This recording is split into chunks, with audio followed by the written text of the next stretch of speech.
سی کہ روز جلے اما آدھی ہے کہ دوائی آن تے میں دوائی واسطے پیسے کتوں آنا، انہیں کو بھی اتنی تکلیف تھی دی پئی ہے۔ اے کوئی آپس سے موازیات دے جھڑے لاون دا تے مسئلہ کوئی نہیں۔ یہ مہنگائی دے خلاف اگر آج او نہ علیہ سن پی ٹی آئی والے تے کڈن علیہ سن، اپنے ماں پیو اپنے جڑے بزرگ ہیں اپنی جڑی بھیڑ بھراواں ہیں انہوں دے گھرے وچ انہیں دے خرچے دے واسطے کمی آنی پئی ہے، انہیں کو بھی اتنی جتنی نون لیگ والے کو آنی پئی ہے۔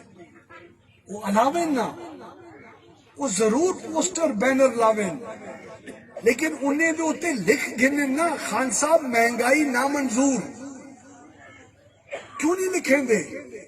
مہنگائی انہیں کو نہیں پٹھیں دی کھڑی۔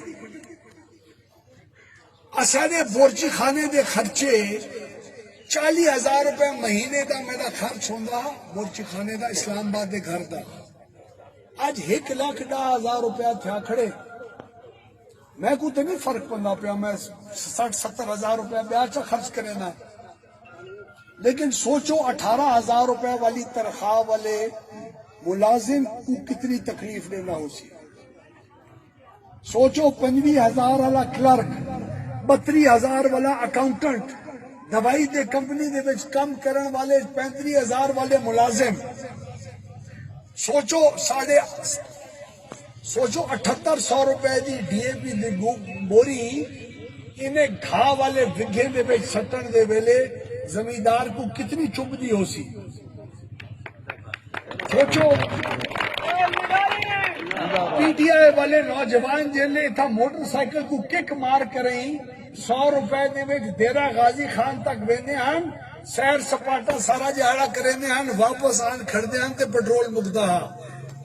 اج تساں 100 روپے دے وچ گدڑ والے تک نہیں بن سکدے۔